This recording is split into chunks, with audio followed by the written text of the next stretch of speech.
विद्यार्थियों, इससे पहले हम पौधों में ऊतक तंत्र के बारे में बात कर रहे थे। मैं उनके प्रकार और संरचना के बारे में आपको व्याख्यान दे चुका हूँ और कंटेंट भी दे चुका हूँ। जो सरल ऊतकों के 3 प्रकार बताए थे, आज मैं उनके कार्यों के बारे में आपको कुछ संक्षेप में जानकारी दूंगा। इनके कार्य बहुत इंपॉर्टेंट है और इनमें से जो पहला क्वेश्चन 20 नंबर का होता है, उसमें 1 नंबर का क्वेश्चन लगभग प्रतिवर्ष पूछा गया है। सरल ऊतकों में पहला था पैरेन्काइमा, जिसको आप मृदूतक कहते हैं। इसके प्रकार भी विभिन्न थे, जैसे क्लोरेन्काइमा था। कार्यों के आधार पर इनके प्रकार थे, क्लोरेन्काइमा, एरेन्काइमा बताए गए थे। जैसे कुल मिलाकर के पैरेन्काइमा के ही कार्य लिखे जाएंगे। सबसे पहला और सबसे महत्वपूर्ण कार्य प्रकाश संश्लेषण की क्रिया। मृदूतक ही वे ऊतक हैं जिनमें क्लोरोप्लास्ट पाया जाता है और प्रकाश संश्लेषण की क्रिया संभव हो पाती है। प्रकाश संश्लेषण की क्रिया के फलस्वरूप जो प्रोडक्ट बनता है, उसका संचय भी मृदूतक ही करते हैं। इसलिए दूसरा कार्य इनका आ जाएगा स्टोरेज व संचय। जैसे आलू है, अरबी है, ये शकरकंद है, मूली है, गाजर है, सलजम है, ये सब क्या है? स्टोरेज पार्ट है प्लांट। और ये इनमें ज्यादातर स्टोरेज होता है मृदूतक। ये न केवल भोजन का संग्रह करते हैं, बल्कि जलीय पौधों में मृदूतक जल का भी संग्रह करते हैं। जैसे मैंने बताया, उनको एरेन्काइमा कह दिया, वायुतक कहते हैं। तो वायु भी विनियमित होती है और संग्रहित भी होती है। तो पौधों के जैसे फल वाला भाग है, जो खाने वाला भाग है, वो ज़्यादातर मृदूतक ही होता है और उसमें भोज्य पदार्थ संग्रह रहते हैं। इसी का एक विकसित पार्ट एरेन्काइमा, जैसे मैंने अभी बताया आपको, वायु विनिमय के लिए जलीय पौधों को अनुकूलन उपलब्ध कराता है। और ऐसे समझ लीजिए कि जलीय पौधे जो जल की सतह पर तैरते हैं, जो उत्प्लावकता का गुण जो होता है, वो पैरेन्काइमा की वजह से ही होता है। इसलिए वायु का विनिमय, वायु का बनाए रहना, उत्प्लावकता प्रदान करना, ये मृदूतक का ही कार्य है। इस विशिष्ट गुण के कारण इन मृदूतकों को वायुतक कहा गया है। मृदूतक सरल ऊतक होता है। इनमें विभाजन की क्षमता पाई जाती है। पादप की वृद्धि के समय यही ऊतक विभाजित होते हैं और जब ये स्थायी ऊतक का रूप ले लेते हैं,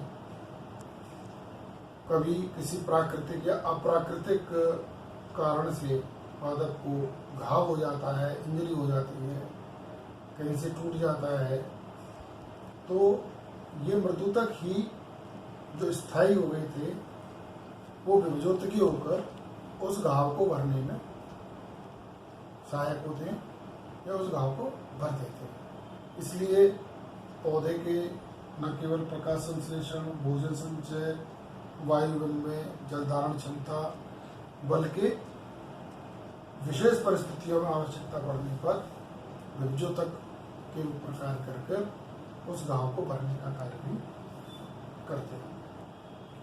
कुछ विशेष पौधों में जिनमें द्वितीयक वृद्धि पाई जाती है, किसी कारण से कैम्बियम निष्क्रिय हो जाता है या घायल हो जाता है, उन परिस्थितियों में ये मृदूतक विभजोतकी होकर कैम्बियम के रूप में कार्य करते हैं और उन पौधों में द्वितीयक वृद्धि करते हैं। अर्थात कैम्बियम की कमी की पूर्ति ये मृत्यु तक कर देते हैं और पौधों में विभाजन की क्षमता विकसित कर द्वितीयक वृद्धि को सुचारू रूप से संचालित करने का कार्य करते हैं। दूसरे बताए गए थे कोलेनकाइमा, स्थूल कोण ऊतक। जैसा कि बताया था कि इन कोशिकाएं षटभुजी होती हैं, कोणाकार होती हैं, इनके कोनों पर लिग्निन, सोवेरिन, टेनिन, सेलुलोज आदि का निक्षेपण हो जाता है। इसके कारण ये स्थूल हो जाते हैं, इसलिए इनको स्थूल कोण ऊतक कहा गया। इनकी भी बहुत महत्वपूर्ण भूमिका होती है पौधे के जीवन में। ये पौधे को लचकमयी दृढ़ता प्रदान करते हैं। ऐसे पौधे जो तेज हवा के झोंके से न उनकी पत्तियां टूटती है न शाखाएं टूटती हैं, उनमें अधिकांशतः कोलेनकाइमा ही होता है, अर्थात स्थूल कोण ऊतक पाए जाते हैं। इसलिए कह सकते हैं कि ये पादप को यांत्रिक शक्ति प्रदान करते हैं। आपने देखा हुआ तेज अंधड़ाई और कुछ पौधों की शाखाएं टूट गई, टहनियां टूट गई, लेकिन कुछ पौधों पर कोई भी असर नहीं हुआ। कुछ पौधों की पत्तियां झड़ गई तो जो शाखाएं टूट गई, पतझड़ हो गया, उनमें समझ लीजिए कोलेनकाइमा की मात्रा या स्थूल कोण ऊतक की मात्रा बहुत ही कम थी, और जिनमें कोई भी किसी प्रकार का कोई नुकसान नहीं हुआ, उनमें स्थूल कोण ऊतक की मात्रा अधिक पाई गई। कभी कभी विशेष परिस्थितियों में स्थूल कोण ऊतक प्रकाश संश्लेषण का भी कार्य करते हैं। वैसे तो सामान्यतः मृदुता करेगा, फिर भी आवश्यकता पड़ने पर ये इनमें क्लोरोप्लास्ट विकसित हो जाता है और प्रकाश संश्लेषण कर पौधे के लिए भोजन की आवश्यक मात्रा उपलब्ध कराने का भी कार्य करते हैं। पौधा किसी भी कारण से घायल हो गया, कोई भी घाव हो गया, जैसा कि मैंने बताया मृदुतक भी विभाजित होते हैं और विभाजित होकर उस घाव को भरने का कार्य करते हैं। ठीक वैसे ही कोलेनकाइमा भी विशेष परिस्थितियों में विभाजनशील होकर उस घाव को भरकर उसकी मरम्मत करने का कार्य करते हैं। तीसरा और बड़ा महत्वपूर्ण स्क्लेरेनकाइमा, दृढ़ ऊतक। जैसा कि मैंने इससे पूर्व आपको बताया था, ये दो प्रकार की कोशिकाओं से बने होते हैं, दृढ़ ऊतकीय तंतु और दृढ़ कोशिका, स्क्लेरेनिड्स इनको बोलेंगे, और स्क्लेरेनकाइमेटिक फाइबर्स। ये पादप को यांत्रिक शक्ति प्रदान करते हैं। आपने देखा विशालकाय वृक्ष बिना किसी सहारे के खड़ा होता है, उसकी वजह उसमें अधिकांशतः दृढ़ ऊतक होते हैं और ये पादप को दृढ़ता प्रदान करते हैं और मजबूती से खड़े रखने में सहायक होते हैं। बाह्य दबाव को सहन करने की क्षमता ये ऊतक प्रदान करते हैं, यांत्रिक शक्ति प्रदान करते हैं, मजबूती प्रदान करते हैं, स्थिरता प्रदान करते हैं।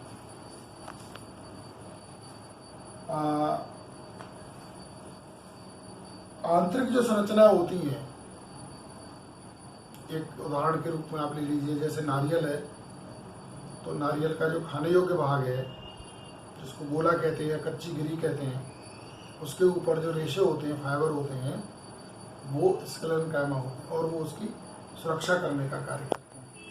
बहुत सारे बीजों के आवरण स्क्लेरेनकाइमेटिक टिश्यूज, दृढ़ ऊतकीय ऊतकों से बने होते हैं, जिससे बीज की सुरक्षा ताप, प्रकाश, सूक्ष्म जीव, या कह सकते हैं जैविक और अजैविक कारकों से उसकी सुरक्षा करने का काम करते हैं, प्रोटेक्शन करते हैं। तो इस तरीके से ये तीनों ऊतकों के कार्य हैं। इनके उपयोग के बारे में देखेंगे, जैसे रस्सी है, मूंज की रस्सी है, चटाइयाँ हैं, बोरियां हैं, जो भी बनाए जाते हैं वो पत्तियों से लिए गए स्क्लेरेनकाइमेटिक तंतुओं से बनाए जाते हैं। और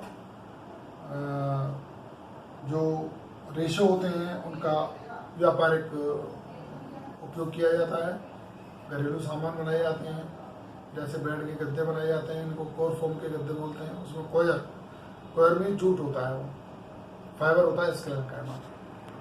कोलेनकाइमा फलों में पाए जाते हैं, पत्तियों में पाए जाते हैं, जो भोजन के रूप में भी कार्य करे जाते हैं। सबसे ज़्यादा उपयोग में आता है मृदुतक।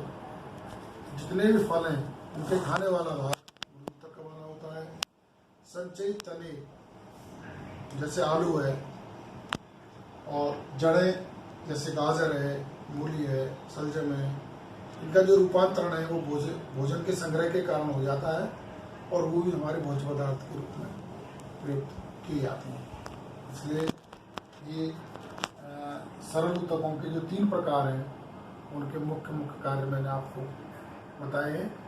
आप उन्हें पढ़ें, याद करें, और प्रतिवर्ष इसमें से कोई न कोई प्रश्न पूछा जाता है।